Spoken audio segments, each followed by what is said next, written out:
오늘 여러분과 함께 나눌 말씀은 세상이 아닌 하나님과 동행하는 삶을 살라, 세상이 아닌 하나님과 동행하는 삶을 살라, 이 제목을 가지고 함께 은혜를 나누고자 합니다. 여러분, 누가 진짜 잘 사는 사람일까요? 요즘은 누구나 자기 나름대로의 기준을 가지고 잘 사는 사람에 대해서 이렇게 정답을 낼 것입니다. 건강한 사람이 잘 사는 사람이다. 아니면 오래 살아야 된다.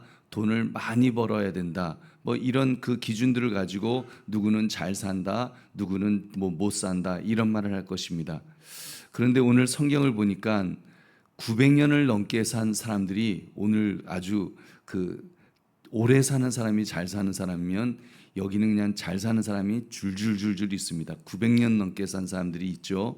969년을 산 무드셀라도 있고 777년을 산 라멕도 있습니다.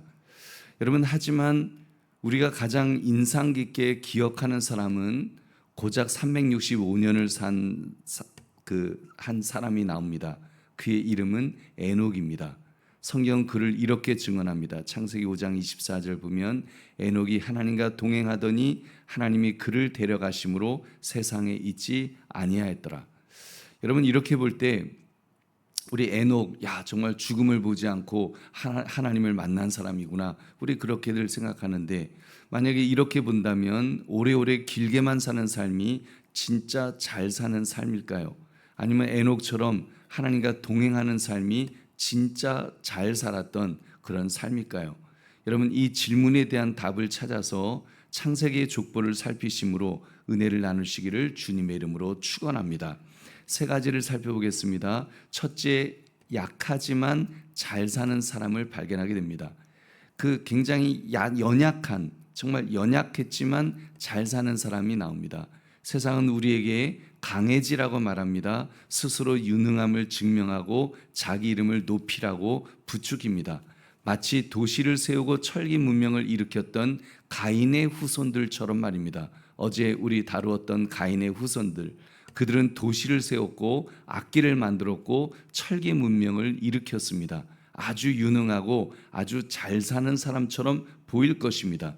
그들은 분명히 외적으로는 강했습니다만 그 끝에는 폭력과 자기 자랑밖에 없었던 그런 인생의 주인공들이었습니다. 근데 이 4장 끝에 다른 계보가 이제 등장합니다. 셋의 아들 에노스입니다. 성경은 말씀합니다. 창세기 4장 26절 같이 읽겠습니다. 시작. 창세기 4장 26절 시작. 셋도 아들을 낳고 그의 이름을 에노스라 하였으며 그때의 사람들이 비로소 여호와의 이름을 불렀더라. 아멘. 여러분, 왜 하필 이 에노스 때부터 여호와의 이름을 부르게 된 것일까요? 여러분, 그 답을 얻으려면 에노스라는 이름의 뜻을 우리가 알아야 됩니다. 에노스는 연약한 인간, 스스로 살 수 없는 존재, 이런 뜻입니다. 한마디로 하나님이 없이는 안 됩니다라는 이 고백, 그 고백 자체가 바로 에노스였습니다. 가인의 후손은 자기들의 강함을 자랑하면서 자기 이름을 높였습니다. 그러나 셋의 후손은 자기의 연약함을 인정하면서 하나님의 이름을 부른 줄로 믿습니다. 여러분, 가인의 후손은 유능했지만 예배가 없었습니다. 그러나 에노스는 무능했지만 그 여호와의 이름을 불렀다고 하는 것은 다른 말로 하면 예배가 시작된 것입니다. 그 연약함 속에서 예배를 바로 에노스가 시작한 줄 믿으시기 바랍니다. 여러분, 이것이 진짜 믿음의 출발점입니다. 내가 강하다고 믿을 때는 절대로 하나님을 부르지 않습니다. 여러분, 하나님을 예배하지도 않죠. 내가 강한데 하나님 앞에 나와서 예배할 일이 뭐가 있습니까? 내가 약하고 내가 깨어지기 쉽고 하나님 없이는 죽을 수밖에 없는 존재임을 깨달았을 때 비로소 우리는 여호와의 이름을 부르게 되는 줄로 믿습니다. 우리 보배로운 성도님들, 여러분은 지금 누구의 계보 위에 서 계십니까? 나의 유능함을 증명하려는 가인의 계보입니까? 아니면 나의 연약함을 고백하면서 여호와의 이름을 부르는 셋의 계보입니까?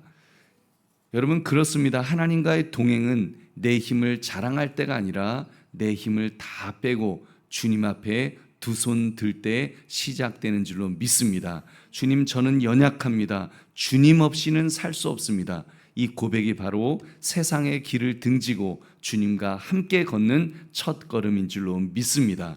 그러므로 믿음의 사람으로서 언제나 바른 결단을 하시기를 주님의 이름으로 축원합니다.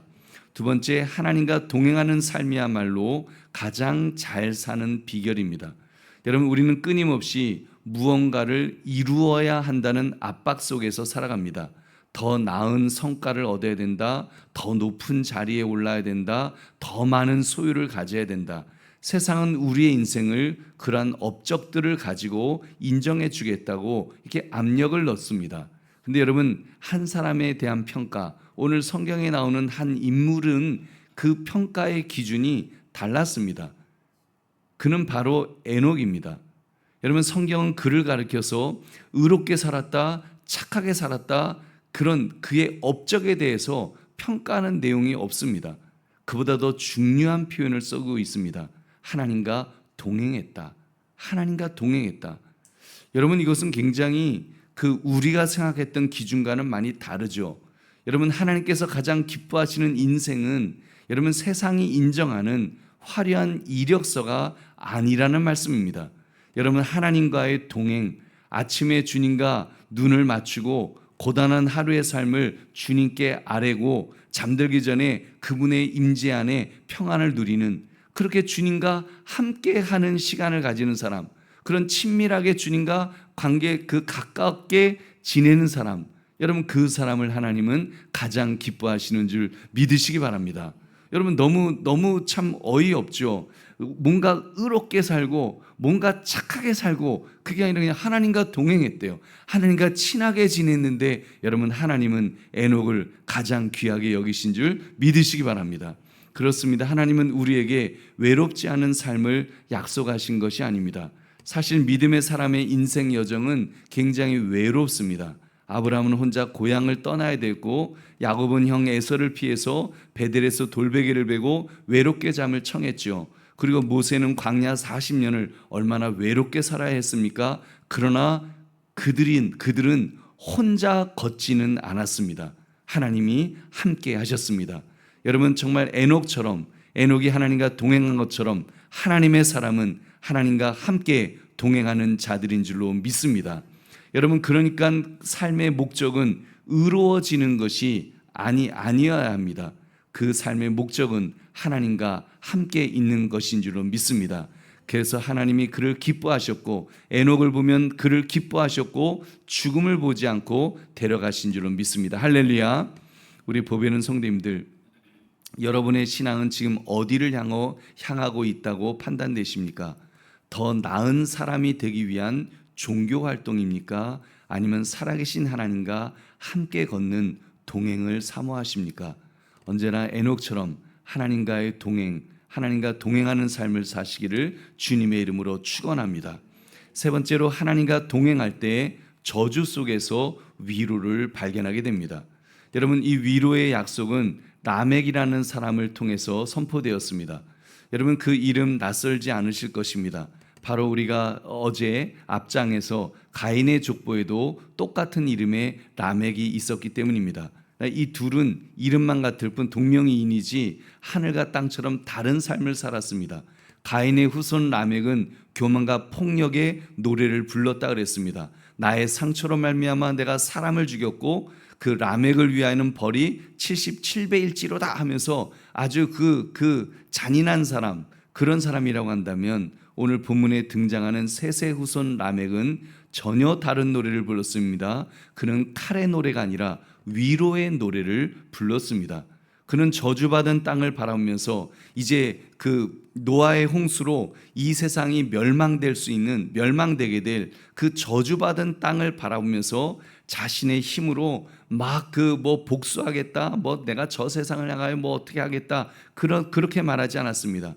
오히려 하나님의 위로를 바라보면서 아들을 통해 주실 소망을 예언했습니다. 창세기 5장 29절 같이 읽겠습니다. 시작. 이름을 노아라 하여 이르되 여호와께서 땅을 저주하심으로 수고롭게 일하는 우리를 이 아들이 아니하리라 하였더라. 아멘. 여러분, 이 노아, 아들의 이름을 노아, 곧 위로와 안식, 휴식, 이런 이름을 지었던 것입니다. 그러니까 라멕은 절망 속에서 소망을 본 것입니다. 저주받은 땅의 고통 속에서도 하나님은 위로를 예비하셨다는 그 믿음의 선포를 라멕은 하고 있습니다. 이것은 단순한 아버지로서의 희망사항이 아니라 저주의 흐름을 끊는 복음의 예언이었습니다. 그리고 노아, 바로 라멕의 아들이 바로 그 노아가 장차 예수 그리스도의 예표가 된 줄로 믿습니다. 그리고 오늘 우리에게는, 여러분, 우리에게는 노아보다 더 큰 위로자가 이미 우리에게 오셨습니다. 누구십니까? 예수 그리스도이십니다. 예수님은 말씀하십니다. 마태복음 11장 28절, 수고하고 무거운 짐진 자들아 다 내게로 오라. 내가 너희를 쉬게 하리라. 내가 안식하게 하리라. 휴식하리라. 위로해 주겠다라고 주님 말씀하십니다. 여러분, 예수님이야말로 참 위로자이신 줄로 믿습니다. 참 쉼을 주시는 분이신 줄 믿으시기 바랍니다. 그러므로 그 주님을 의지하며 주님으로부터 위로를 얻으시기를 주의 이름으로 축원합니다. 이제 말씀을 맺습니다. 오늘 우리는 창세기 족보 속에서 하나님과 동행하는 삶의 그 세 가지 그 인물들을 통해서 세 가지를 우리가 살펴보았습니다. 자신의 연약함을 고백하면서 하나님이 아니면 살 수 없다고 하는 하나님을 향한 예배자의 모습을 보았습니다. 오로지 하나님과 함께 동행하기를 즐거워했던 또 에녹과 같은 삶을 우리는 보았습니다. 그리고 노아를 통한 위로의 약속 또한 우리에게 주신 복음입니다. 여러분, 이런 삶이 바로 하나님과 동행하는 삶이 아니겠습니까? 여러분, 세상이 아니라 주님만 바라보며 주님만 붙드는 삶인 것입니다. 세상의 이름이 아닌 주님의 이름을 부릅시다. 세상의 길이 아닌 주님과의 동행을 선택합시다. 그리고 무엇보다도 하나님으로부터, 세상으로부터 위로받는 것이 아니라 하나님으로부터 위로받으며 하나님을 붙들며 살아가야 될 줄로 믿습니다.